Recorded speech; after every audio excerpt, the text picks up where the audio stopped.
I got ADHD, baby. I set my goals, not your expectations, baby. I need my tools and a brain vacation, baby. Neurodivergent flow, no limitation, baby. Welcome everybody. So it's been a while since y'all have seen me on these IG lives for a variety of reasons. Life was lifing and things got really busy. So I had to take care of a few things. But we are back and all of our events that were scheduled in July are going to be rescheduled here for August and September. And so we're really excited. So today we're going to be talking about ADHD and AI, which is a hot topic. And I have my guest here, Malvika, and I'm really excited for her to talk about her work and just kind of go back and forth with her a little bit about all of the complexities that are involved with dealing with AI and all things ADHD. So I'm going to have her introduce herself. So please tell me who you are and your story, and so we can get started. Of course, yes. Thank you for having me. Hi, everyone. I'm Malvika Jethmalani. I have spent most of my career in human resources, but I didn't start out in HR. I started in accounting and finance. So, because of my training and background, I bring a very data oriented and analytical approach to everything that I do from a people perspective. So, my core skill set is I help organizations draw insights out of data and analytics to inform their people strategy and their people decisions. So I went on to become a three-time CHRO, and now I run my own human capital advisory firm called Atvis Group. And I specialize in working with private equity backed companies on all things people. I'm also a certified executive coach, and I'm also a speaker and writer, again, on all things people. But lately, I've been speaking and writing a lot on the topic of AI at work. Thank you so much for sharing that information. And I'm taking notes too, because, I want to be like her when I grow up. Ah, you are too kind. By the way, I also, I mean, you know this, but my 5 to 9 or my latest passion project is I run a community called Women Shaping AI, which is really a space and a movement designed for anyone who is a woman in the business world, in the tech world, in public policy, education, etc., and anyone who's anywhere on the spectrum between AI curious to AI fluent. And we even have some women in there who are building their own AI startups. So that is my latest project, and I very love excited that. to launch that. I love that. And then also for those that are listening, I am Megan Brown Enya, and I am the founder of ADHD at Work, where we address all the things and all the challenges that are related to ADHD in order to make you successful in your career and in life. So I have one-on-one coaching and also the group coaching program that we can talk about a little bit later if those are interested. And so I do these IG lives and bring in experts from across the world to talk about just challenges and experiences of just operating in this world with ADHD. And Malvika, I can't remember if you have ADHD as well. I do not. I have Okay. several friends and people in my life who do, but I do not. Okay. And I couldn't remember, which is obviously an ADHD thing. So no, we talked about this. But I like to bring in experts in different fields of ADHD or not ADHD because we live in a world that requires us to operate in it with ADHD. And so this is a pretty hot topic. So how did you get started in the AI world? I know you started this company, but what drove you to doing this work? It's something that sort of happened organically. So, about 2.5 years ago, when ChatGPT had just come out, I realized very quickly that this is probably one of the biggest technological advancements of our lifetime. And Mhm. so I wanted to go down this path of learning about AI and educating myself on all things AI. And then, as I started to learn and experiment with new tools and read about it, I also realized that, as with everything, there's a huge gender gap in AI, which is what led me to putting Women Shaping AI together. Yeah, thank you for that. Yes, there is a gender gap. There's a gender gap in everything, right? And so that's why I started working with women with ADHD too, because we have a gender gap just financially, we already know this within our salaries, but then even within the neurodiverse community, there's an additional gender gap, right? And so that's why, that's kind of my why in supporting women with ADHD. So I'm with you with supporting the cause. And so, in our conversation prior to this, we talked a lot about how AI is impacting productivity. What are your thoughts about that? I absolutely think AI is impacting productivity. I think AI has the potential to impact productivity in some phenomenal ways. Mhm. I think we are entering a time where so much of the kind of monotonous drudgery that's on our plates can be automated away with the use of AI. And as a result, we can free up our time to Mhm. work on the more strategic problems, to work on critical thinking, to really start to leverage our strengths such that we can do more value added work and do work that is uniquely human. The creativity, the judgment, the problem solving, connecting with each other.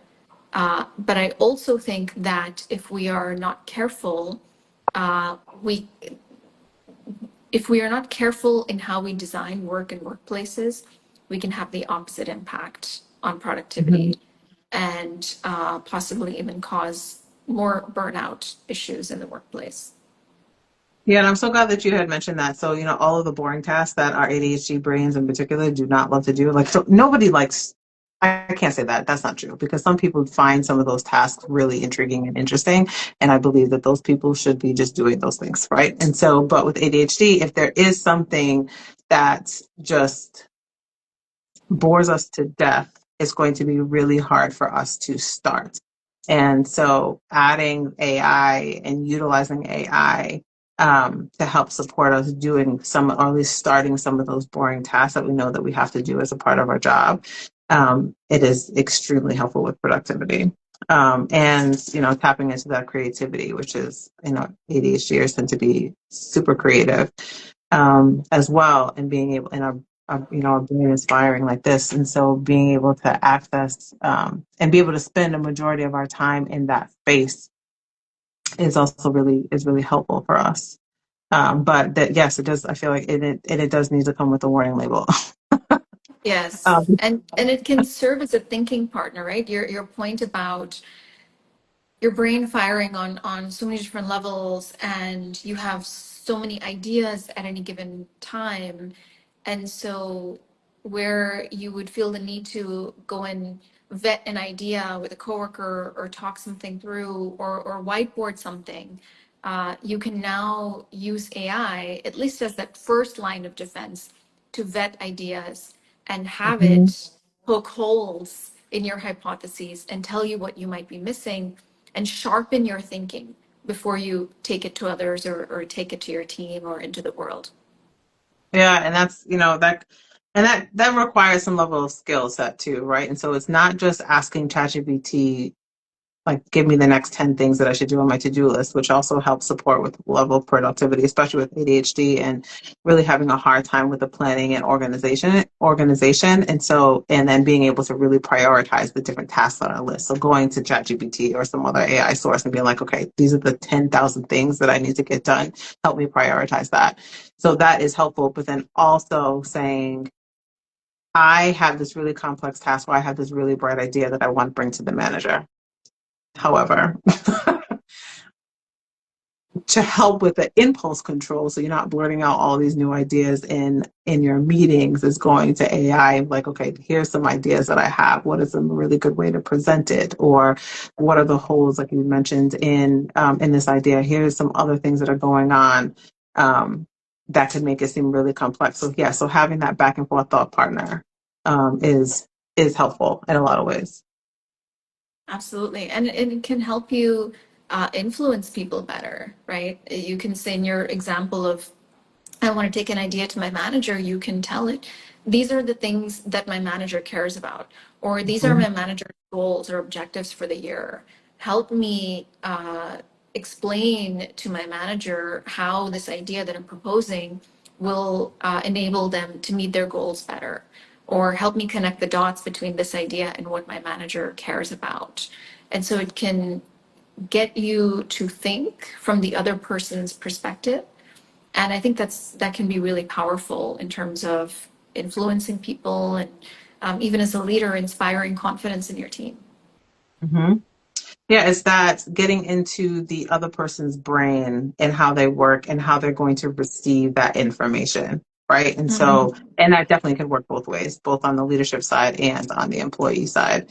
If you're trying to, because at the end of the day, a lot of this work is about influencing people, right? And so it's and especially from the leadership management, it's like how can I help get my employees to do the things that I need to get them to do, and it may not be my way of doing it but theirs. And so really tapping into the other person's brain and trying to figure out what is going to persuade them and to help motivate them to be able to get stuff done. So yeah, I love being able to access ChatGPT for those things. I mean, even as a business owner, right? It's like how do I tap into the ideas or the thought process of my customer, right? And so like if I'm serving women with ADHD, like really tapping into what their needs are, what their pain points are. And a lot of ADHDers have side businesses, right? Because the nine to Mm-hmm. five isn't necessarily the one thing that we're passionate about. But doing some of that other work on the side. So it's, from a business perspective, it's really tapping in tapping into your audience and tapping into your customer and trying to figure out what it is that they value. But all of that happens within a 9 to 5 as well, right? Mm-hmm. Absolutely. I do think that what we need to be careful or mindful about, though, is when you automate the drudgery away, what remains is the creative work, the problem solving, the ideation, the critical thinking, influencing, right? And that work is no longer, we're no longer in a world where we can measure or assess the effectiveness of that work through outdated industrial era management practices. And Mhm. so I do get nervous when leaders say, and I've said this myself, that AI is going to automate away the drudgery so that we can, free up all this time to be more strategic. And that is absolutely true.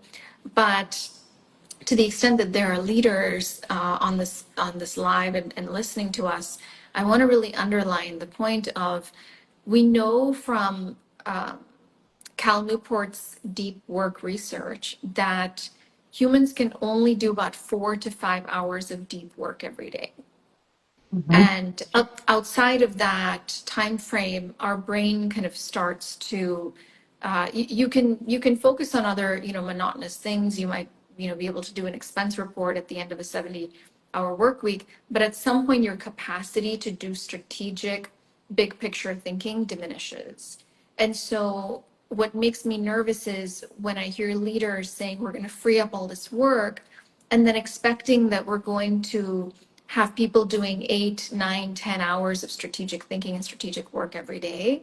And we, ADHD or not, we just simply don't have the capacity to do that amount of high level work every day.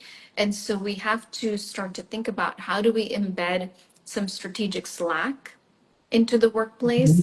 How do we free up time for people to think and ideate and even daydream, right? If you look at how Mhm. creatives work, they need boredom to come up with ideas. They need boredom to explore and experiment. And we need to bring some of that into the workplace and not have these kind of rigid measures of productivity, and be assessing what people are doing every minute of every day. I'm so glad that you said that. That is so important because, again, like we don't want to replace, if you're doing 4 hours of administrative work that you personally find boring, and then doing 4 hours of strategic thinking, you take away the administrative part and then you think that that person's going to be doing 8 hours of thinking. Like that's not how that works. Mm-hmm. And so that's, and I want to also point out too that like there are people whose strengths is the administrative work. Like they have gift in administration. And so they actually may feel like the creative work is really hard and difficult for them. Right. And it's like, just give me the administrative task and I can do that with my eyes closed. Mm-hmm. Um, and so Yes. and so, when people have conversations about like, is AI going to be taking over everyone's job? And the reality is that's not. We all have different strengths. So like there are people that need and value the having the additional support from AI to do those administrative tasks. And then there's other people that they don't want that part of their world to be taken away. Right. And so it's understanding what your own strengths are and how to access the AI for the tools that you need for you to be successful. Absolutely. Yes. I always tell people time freed does not necessarily equal mental capacity gained. So that's an important thing to keep in mind. And to your point, it's important to understand what your strengths are and what type of work you enjoy doing. And still incorporating AI into that work so that you are working to develop yourself, keep yourself current, and also future proof yourself in the context of your own role. hmm Which you can do it back and forth with AI to try to figure out too. So like if you're really having a hard time identifying your strengths, yes, access a coach. I would be first in line to tell you to access a coach. Right. And so, but also, and there's tons of assessments that can help you provide you some language to be able to discuss your strengths a little bit more clearly and clearly with to other people. But you can also go back and forth with AI. I definitely have done this, right? Like on the ChatGPT, like, listen, this is all that I've done today. Can you help pull out some language or identify some of the patterns that you're seeing in the work that I'm doing? And how can I translate that into a strength that makes sense to me or to other people if we're having a hard time identifying that language? Um, I found it to be really helpful, especially if you're preparing for interview or you're preparing to pitch something. It's being able to be clear of what those strengths are. And people ask you, I feel like you get asked a couple times a week now, especially if you're in the job hunting market or just an entrepreneur. People want to know what your strengths are. And so being Absolutely. able to do that as well. Yeah. Um, yeah. I think And that's somebody said, brilliant. I've definitely used AI as a coach. One of my favorite prompts that I ever asked ChatGPT was I said to it, and I'm pulling it up right now, I said to it, based on all of our conversations thus far, what can you tell me about how I think, my problem solving patterns, how I ask questions, and also what are my blind spots that I may not mm-hmm, be aware of? And it gave me a 99% accurate assessment. And then it took it a step further and said, based on this assessment, would you like me to create a personalized development plan? And so I had it do that for me. So you were a coach, I'm also a coach, but I also use AI as a coach for myself. And over time, I have developed a digital clone of myself. So I've created a Malvika GPT, which has all of my knowledge, information, articles I've written, podcast scripts, things that I've said, all of the ideas and frameworks that are in my head. And I have fed it over a year's worth of work now.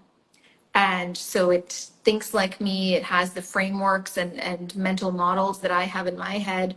And it serves as a first line of defense for a lot of mm-hmm. my coaching clients. I give them access to Malvika GPT, especially because you may have a board meeting at 8 a.m. tomorrow, and you may think of something that you want to run by me at 11 p.m. But of course, you can't reach me at that hour. But at least you have access to something that can serve as that first line of defense until our next session when you talk to me again. Oh, that's great. So talk to me a little bit more about this.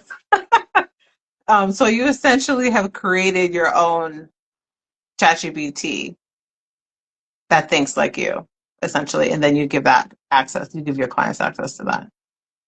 That's right. Yes. I created a That's Malvika awesome. GPT.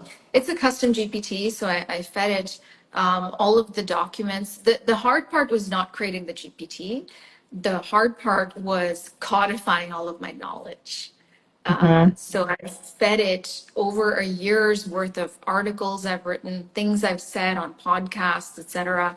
and also all of the, again, ideas and frameworks and models that I have in my head. So I had to sit down and codify those things. It took me several weeks to do that part. Creating the GPT took 5 minutes. Wow. And so somebody had asked, how do you create a digital clone? Is that just ChatGPT or you were using Gemini or is it just using a different platform Yes, so altogether?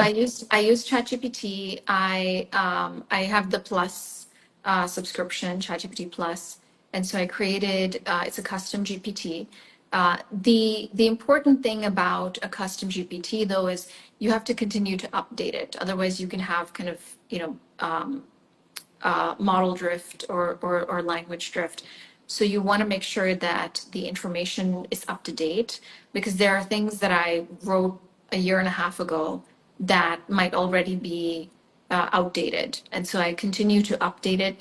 Also, as I learn new things, I update it. Mhm. So, for example, recently I read a McKinsey report and I codified all of my takeaways from that report, what I think my ideas are for what are the implications of those takeaways for the future of work, et cetera. And then I put all of those ideas into Malvika GPT so that it can help me in the future as I'm ideating and thinking about new articles or content. And it can help my clients too as they're leading AI transformations within their organizations. So yes, I used ChatGPT to create a custom GPT, and it was very easy. If you've never created a custom GPT before, just ask ChatGPT. Just tell it, I want to create a custom GPT. This is the purpose. This is what I want it to do. This is the tone of voice, et cetera, that I want it to have. These are the types of problems or things I wanted to solve for me or solve for whoever else. How can I go about creating this? And it will give you step-by-step instructions on how to do it. Oh, wow. Okay. I'm gonna make note of that for myself. You need But zero technical skills to do this. I love it. But you do need to be a little bit organized, and so that might be the part.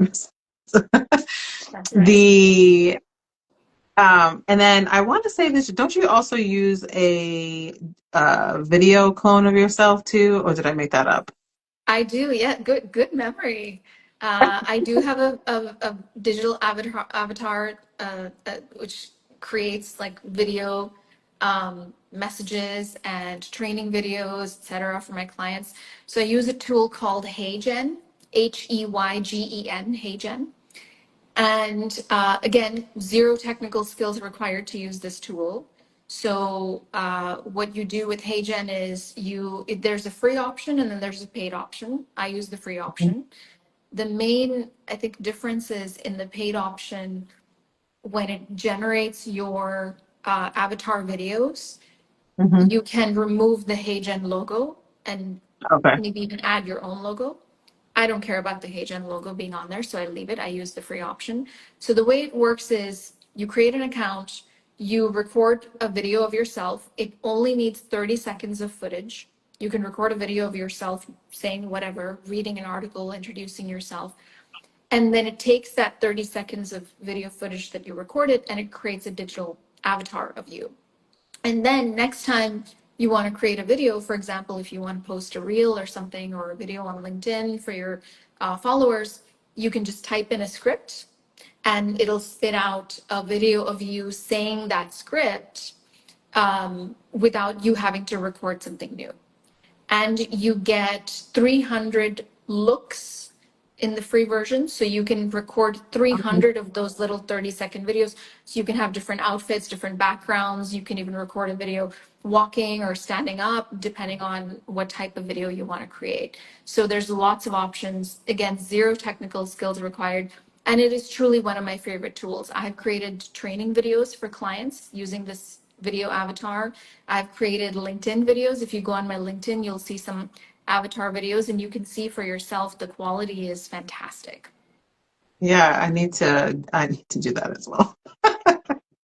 Especially, thinking about those solo entrepreneurs out there, right? And so it's how can you further like increase and build your business and be able to expand the content and what you're sharing with other people, but without taking up a lot of your time. and you're trying to find simplified ways to get this done, especially as an entrepreneur with ADHD, right? And so time management and energy management is already a challenge. And so if there's ways to cheat the code here, that sounds like a way that's going to be very useful. It For is. It is. We did not talk about this before, but are there other tools, other AI tools that you access regularly or that you would recommend to help support either productivity or just any other aspect of work world? I do. One of my most used tools at the moment is called Napkin. Did you Oh, and I talk about Napkin already? we didn't.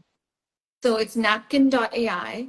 It is one of the best tools for me at the moment. So it helps you create visuals.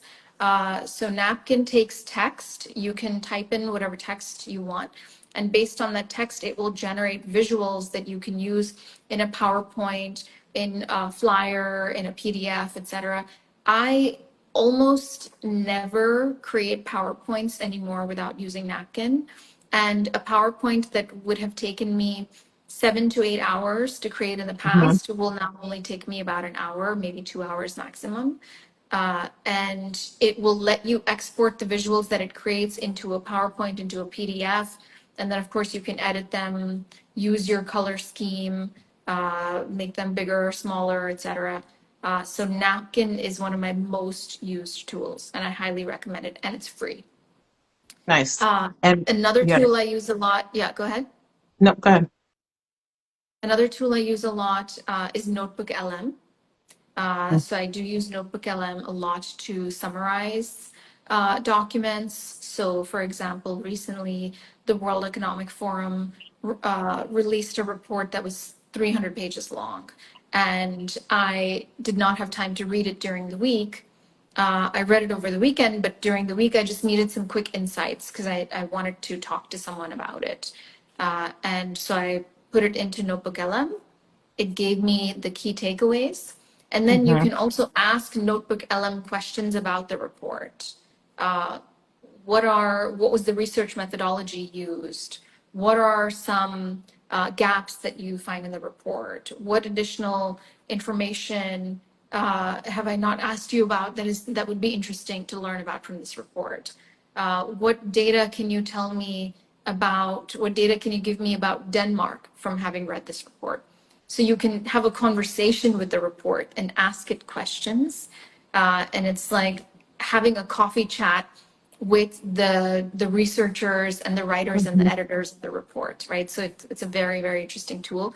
Notebook LM also takes all of that information, and if you would like, it can create an instant podcast for you of the Oh, report. So if you are about to go on a drive somewhere and you don't want to read this 300-page report, you'd rather listen to a podcast about it, it will generate an instant 10-minute podcast that you can just listen to. And now you can listen to the takeaways of the report rather than having to read it. So that's another very interesting and helpful use case that I find with Notebook LM. somebody asked if the Notebook LM can be used with books. Yes, if you have a PDF of the book, it can take any PDF and give you key takeaways or create a podcast of it. So if you have a book in PDF format, you could upload it into Notebook LM. There's there are so many tools. I have been using, when going back to just the PowerPoint one, I've been using Gamma for PowerPoint presentations. However, I do notice that the design is, I feel like they give you the same design every single time you enter in your content. And so then I take it and then I put it in Canva and then I tap into my own creativity there and then being able to create a presentation that feels good for me, but having that head start is really helpful. Um, and I just like how, like, I have all of the content, but then sometimes I'm like, okay, I'm just putting too much content on the slides, and just being able to see and asking any one of these systems, be like, okay, what is a shorter version of this and what is the longer version of this? And so then I can kind of create one that feels good for me and the audience that I'm going to be presenting to. Um, but being able to have a head start and getting me from stuck to unstuck and knowing that there's some place where somebody else can kind of start this for me, because once it's started, I can kind of take it over and fix it. Mhm. But sometimes putting that first word on the slide can be really difficult. Putting that first word on a piece of paper can be really difficult, because then I have to deal with my own emotional dysregulation that may be happening with the ADHD when we're staring at the blank page. Staring at the blank page, and then all of a sudden that blank page is saying more than people think that it is, right? And so it's working through some of those emotional regulation challenges, and then getting past that, getting a couple of words on the page, and so then I can start. Um, those tools are really helpful. I've been taking a little bit of notes around that. Um, and if anybody has questions in the chat and that's listening right now, feel free to either drop them in the question area or just put them in the chat, and then I will put them on there. Somebody said, any insight on Microsoft Copilot versus ChatGPT versus Gemini, I assume? That's an interesting question and point. It's one I've been asking people myself. I'm always curious to know how people use Microsoft Copilot because I feel like it's one of my most underused. So, like, I have access to the Microsoft 365 suite Mm-hmm. of products, and I feel like Copilot is one of my most underused toolkits, which is interesting because I think the technology behind it is ChatGPT, but I'm just so much more comfortable going into ChatGPT and asking the same questions that I would ask of Copilot, possibly because I've thought about this before, and I think it's because ChatGPT has my history. It has a memory of me. It knows what I'm Yeah, working on. I've created several projects in it. I've created multiple custom GPTs, like the Malvika GPT that I told you about. So it has a lot of context about me already. yeah, And I'm a little bit lazy, so I don't want to rebuild that context with Copilot. But yeah. also, interestingly, Microsoft's own research shows that Copilot saves people about 14 minutes a day, which is Oh, wow. something, but it's not groundbreaking. And so I'm always interested to hear what people are using Copilot for, other than, of course, meeting minutes and summarizing meeting takeaways. I haven't really found another interesting use case for Copilot myself. Yeah, same. And I think I think that's the reason why I stick with one particular platform as well when it comes to um, ChatGPT versus Microsoft Copilot versus Gemini. It's because the information is already there, and it doesn't make sense to me to recreate it and start Yeah, from scratch unless I need that, right? Like right. unless I need something that knows nothing about me to have a different perspective. Um, which I will seems say yeah, sorry. oh, go Go ahead. ahead. I will say I attended a Copilot training a few weeks ago, and one thing I found interesting is they were showing how you can use Copilot in Excel to analyze information, analyze data, pull out key themes and trends, create graphs and other visuals and takeaways. And use the data for storytelling, if you will. And I can see that being a very interesting use case for someone who is not analytical or data oriented. I'm pretty good with data and with Excel, so I don't necessarily use that yet. Maybe I should be using it actually, just to kind of test my own thinking as well and to poke holes in how I'm analyzing data. But I feel like using Copilot and Excel could be interesting and maybe it might pull out themes that you're not seeing in the data. So I would say if there's one place where I would recommend maybe playing around with Copilot is in Excel. That makes sense because every time I use Excel, and I appreciate all of the upgrades that Microsoft has made with Excel and integrating AI. Like thinking about all the formulas, just going back in time and thinking about how long it took to be able to just do all the different formulas and trying to remember what they were. It's like remembering phone numbers. Like when we went from, we had a rotary phone to cell phones, right? It's like remembering the phone number and trying to remember all these formulas and to be able to do it. This is before the ADHD diagnosis. And so, with the working memory challenges, I definitely was not remembering the random formulas that you needed to use in Excel, or just the drop down function. I can't remember what that's called off the top of my head, but when you're trying to put different options, so you can just click on it and drop down. How much easier that is now. So I know that has saved more than 14 minutes for sure. Mhm. um, of my life with those integrations. So there definitely are some pluses when it comes to utilizing some of this technology.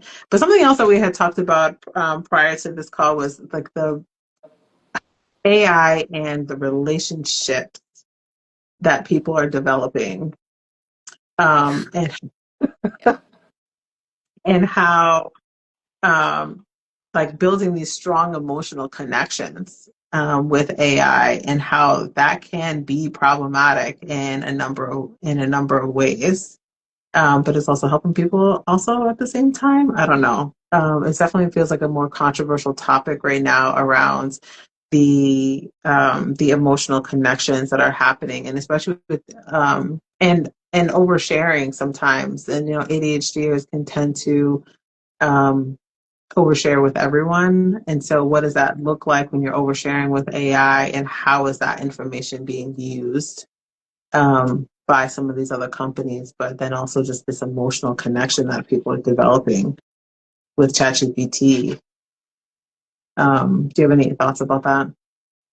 I This alone could be like a 1 hour conversation. So I will, and I know.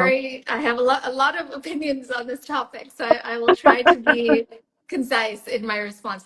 Before I even address the oversharing and the emotional connection with AI, I want to highlight two things. Thing number one is Sam Altman recently said in an interview that your the doctor patient confidentiality agreement or clinician patient confidentiality does not apply to ChatGPT because it's not a therapist. It's Hmm. not a lawyer, right? So lawyer client privilege, attorney client privilege does not apply, right? So that is, I just want to state that for everyone. Uh, Conversations that you have with ChatGPT could be discoverable in the future if you, God forbid, find yourself in the middle of a litigation. Hmm. And so be careful about what you put in writing. It's not confidential. The The second thing I will say is by default, in ChatGPT, they turn on the setting where your data can be used to train the model. And so if you haven't done this already, go into settings, and the option is called something like use my data to make the model better for everyone. It's not the most obvious option. So find that option and turn it off because by default it's turned on. So those are the two things I want to say about that. Now, coming to your point about emotional connection, there has been a trend over the past few years where people are developing relationships with AI. Recently, there was a woman who announced on Reddit, and this is a community of 13,000 people on Reddit who have relationships with their AI chatbots. And this woman recently announced that she got engaged to her AI boyfriend after dating for a few months. And so, and she goes on to say, I've been in healthy, happy human relationships before. I know what I'm doing. Uh, I know what good looks like. I'm not, there's no evidence that this relationship is causing me any harm. Uh, Hmm. there are companies like Character.ai and Replica where you can go on and create your AI companion, your AI girlfriend, AI boyfriend. We all know about the tragic case of Soul Setzer, who died as a result of his, and he was a teenager, by the way. He was not even of legal age. And we know that the AI chatbot was sexually grooming him and was involved in suicidal ideation with him. And ultimately, that resulted in him taking his own life because the AI chatbot encouraged him to, quote, come home to me. Oh, wow. Oh, wow. And then if you look at China, this trend has actually been going on for way long in China than it has in the US. It's actually a fairly newer trend in the US, but in China, you have Chaoice, which is an AI chatbot that was developed by Microsoft engineers in China. And 165 million people have said, I love you to Chaoice, which is a sentiment that is, as we all know, reserved for the most intimate relationships in your life. Chow Ice appears on TV. She paints, she sings, she writes poetry, she receives dinner invitations, love letters. And so we are entering this era where we've already been the opportunities for us to connect with each other have been diminishing over time. You can now order groceries without interacting with another human. You can order a car and take a Waymo ride without ever interacting with a human. You can order your coffee, pick up your dry cleaning, right? All of these kind of little moments of human to human interaction are disappearing. And in the age of AI, driverless cars, AI therapy now, and people using AI for companionship and therapy, our interactions are going to diminish even more.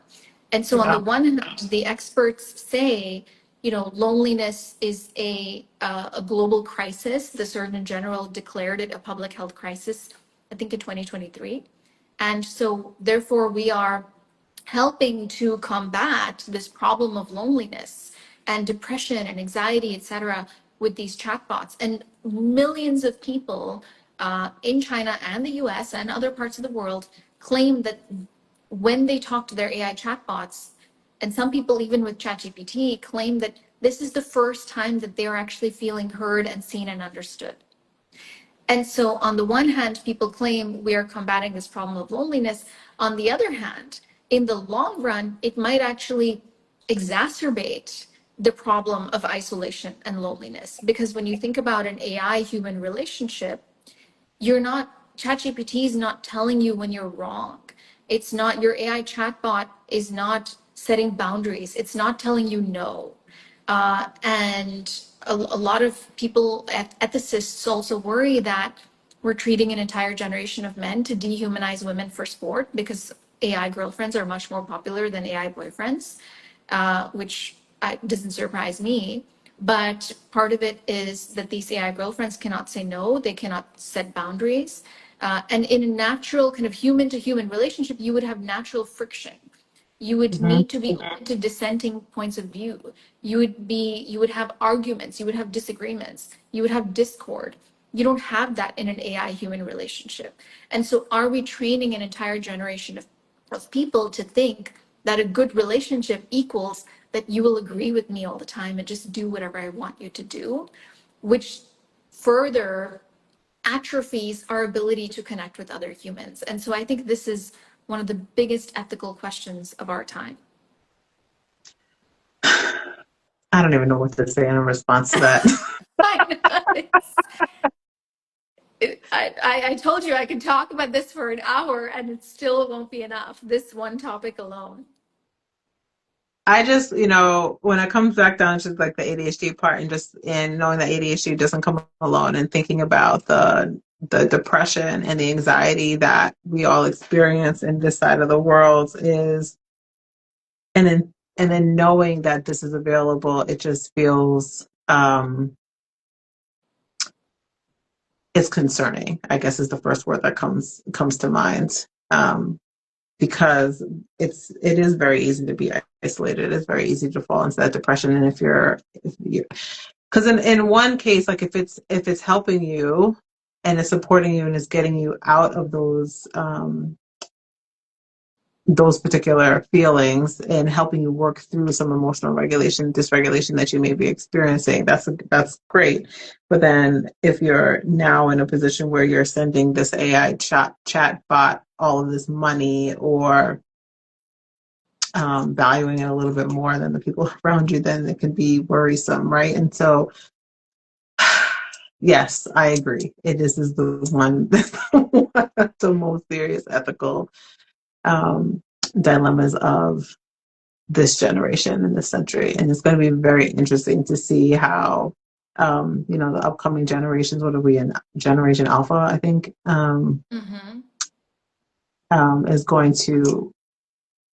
is going to interact with this differently than we did, right? Like I grew up in the 80s, right, in the 90s, and like I still had a rotary phone, so having a cordless phone with numbers that you could push was a big thing. Same. um, Yep. and so going from a rotary telephone to now having AI therapists is a drastic change in the past 40 years. But what are the next, like when I have a son, right? So I have a son, he's almost 2. And so thinking about like what is his next 40 years going to look like? Because the technological changes have been massive in our lifetime. And so and even like, my aunts and uncles and like the previous generation, they're still here, right? So they saw, I don't know if you talk to my aunt, she will tell you like, yeah, we had one phone in the neighborhood. And so then that was the phone that everyone used. And Hmm. now I'm using my phone to be able to talk to you on IG Live, right? And so I'm very curious to see like the direction that this goes into, like what's the next iteration of AI, because it's been changing monthly, because I feel like you've mentioned things that I didn't even know existed. um, or changing daily, right? Like now you can create your own version of yourself. And so does that look like we're going to be in iRobot stage and now have an actual physical clone of you? Like, is that the We next may not step? even Like, need to do this in the future. Your AI avatar can talk to my AI oh avatar, and God, no. I mean, it's that. Unfortunately, that is fortunately or unfortunately, that is where the world is headed, and there are workplace implications and there are personal life implications too. Gartner predicts. Speaking of the avatars, Gartner predicts that by 2027, 70% of new employment contracts for new hires will contain licensing and fair usage clauses for AI representations of their avatars, for AI representations of their personas, meaning avatars. So, what that means is we're going to have to start to contemplate things like if your AI avatar is back at the office working on a project and you are here having a conversation with me, do you get paid twice? If your company uses your AI avatar to train your replacement or train other people after you leave the organization, do you get paid for that?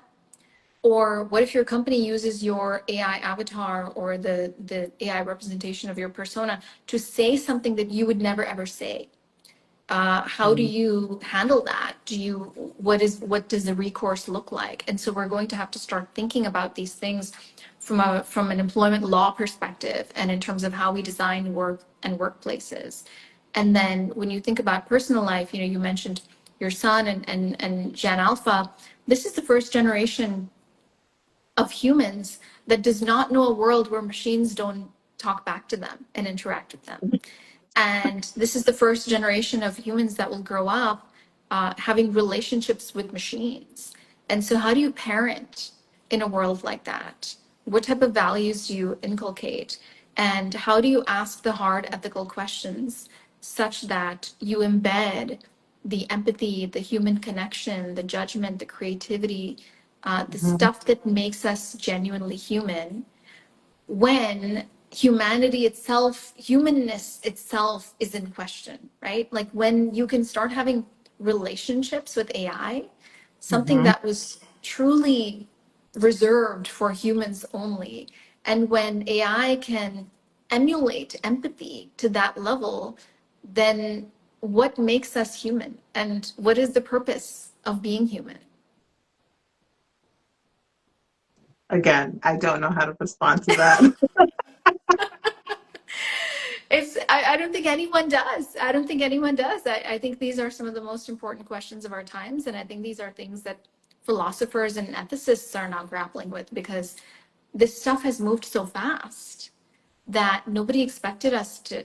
I mean, if you told me even in mid 2022 that we would be having these conversations today, I certainly was not prepared for things to be moving this fast. And I don't think our brains have evolved. Our brains are still kind of caveman brains, right? Because technology Yeah. has moved so rapidly, and the brain infrastructure has not evolved as quickly to keep up with the technological advancements around us. I mean, how do you keep up with this? Like, how do you stay on top of all of the developments in the AI space? I think so. What I do personally is I now spend a fair amount of time just learning and reading and consuming information. And I feel like that is very important for a couple of reasons. I think one of the most important skill sets of our time is metacognition and continuous learning. And Hmm. metacognition is just a fancy way of saying thinking about thinking. I think creating that awareness, creating awareness about how we think, what we think about, how we connect dots between ideas is very important because it helps you understand how you think and how you learn.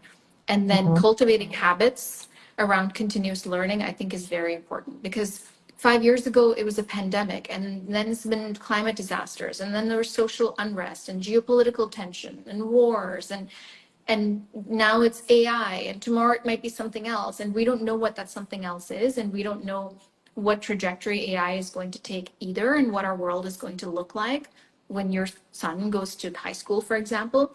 But what we Right. do know is that the volume and pace of change only continues to accelerate. And in a world like that, all you can do is learn continuously and take information from the world around you, including taking in diverse perspectives and dissenting viewpoints, learning from people who don't think like you, look like you, Hmm. and cultivating the resilience to deal with whatever comes your way. And I think the resilience, that ability to sort of bounce back, comes from dealing with adversity head on and learning from past mistakes, learning from other people's mistakes, which is where the learning, reading, listening comes in as well. And I think Hmm. that's the best we can do. That's the best anyone can do in this really, really uncertain and kind of weird time. Yeah, and I will say that, I mean, as an ADHDer, like going down rabbit holes into learning something is not a challenge. And so the biggest challenge is like not allowing that rabbit hole to distract us from the path that we have actually at hand. And so definitely I would say like adding to your cultivating a habit of learning, right? It's cultivating a habit of learning that does not distract you from the task that you're supposedly accomplishing, right? And so for the ADHD, right? Because it's very easy to say, especially if you're reading something, reading an article, and there's one part of that article that's going to take you down a completely another path, and then you find another random sentence within that article that's going to take you down a different path. And so when you started to do some research on AI, but now you're researching why Cheerios boxes are yellow. And um, and so that's what happens with ADHD. And so, sometimes people are like, how come you know so much information about so many random things? And it's like, because in that 5 minutes, um, that it took me to get distracted from the homework that I was supposed to be completed, I've now learned how to change tires, or I've now have learned how to do all these things, especially with the more information and the more YouTube channels that people are developing. It's just so easy to just learn something new, Mhm. if you have 1 second. And so I say all of that to say is that I would shift our priorities a little bit, though, in what it is that we are learning to kind of better understand how to use AI and to use AI in our benefit. And so, how can we? I think somebody else asked. Let me go back. Somebody asked a question specifically about, um, AI to get out of the analysis paralysis and time management. So, um, if you're going to be spending time and energy on how to use AI, like trying to figure out how to use AI in a way that is going to benefit you and what you're trying to accomplish. And asking people too. That's the other thing. Like you can ask, like people like you spend a lot of time and energy being learning how to access and utilize the different tools of AI and see what's available, and doing some trial and error and seeing how to best use it. And so accessing some supports in that way. Now, time management and analysis paralysis. I mean, we talked a little bit about that earlier, but just thinking about like communicating with AI, like what is going on, what is going on, what is it that you're dealing with, and then allowing the system to be able to give you some information and some insights that you may not be thinking of. And so, especially if you're feeling like you got stuck, you have a lot of options, like, because what's really happening is that you're having some executive functioning challenges that are related to planning and organizing. And so you have all of the stuff that's going on in your brain, and being able um, to hold on to one of those thoughts or one of those ideas would be difficult. And so being able to just kind of verbally vomit a little bit to a source like ChatGPT or a Copilot or something like that, and then being saying like, listen, these are all of the things that are just bubbling around my head, and I do not understand how I need to prioritize this. Or ask me some additional questions to provide you with some additional context to help me prioritize it. And so then you can verbally vomit to that as well, to be able to help with that. And the time management, that's a complicated topic when it comes to ADHD, because we experience time blindness in general. And so experiencing time blindness on top of the emotional dysregulation that may be happening, that's getting in the way, and then also not managing your energy in a way that works for you too. But these are all challenges too that you can work through with a coach. You can work through with the ChatGPT as well, and trying to. I mean, I always recommend people to really study themselves when it comes to their own energy loads and expenses. Like, what causes you to become more tired? Because when you're tired, you're not going to be as productive. But if you don't know any of those questions, then if you don't know the answers to those questions, then it's going to be a little bit difficult for them to be able to support you in that way. But that's why it's really helpful to access an ADHD coach, and specifically because they'll be able to dig a little bit deeper to help you best utilize your time. Speaking of time, we are now an hour in. We're an hour in, and so this is a 60-minute chat about AI. So I want to kind of bring it to a close. And thank you so much for all that you talked about today, because this topic is so complicated, and I'm sure that we could talk for another 3 hours about AI and in different aspects of it. But I think that this conversation has been really helpful. I don't know how the audience feels, but I hope that they do send some hearts along the way. And if you have any other questions, you can send me a DM afterwards, and I can go ahead and answer them. But just to let y'all know, just to let the audience know too, that next week we're going to be talking about ADHD and public speaking.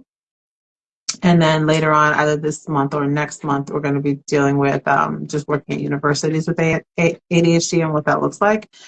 And so keep tuning in. If you haven't, set in a little alarm on your Instagram page, please do so that you can be alerted to when I do go on live or when I have a post available for you to learn a little bit more about ADHD.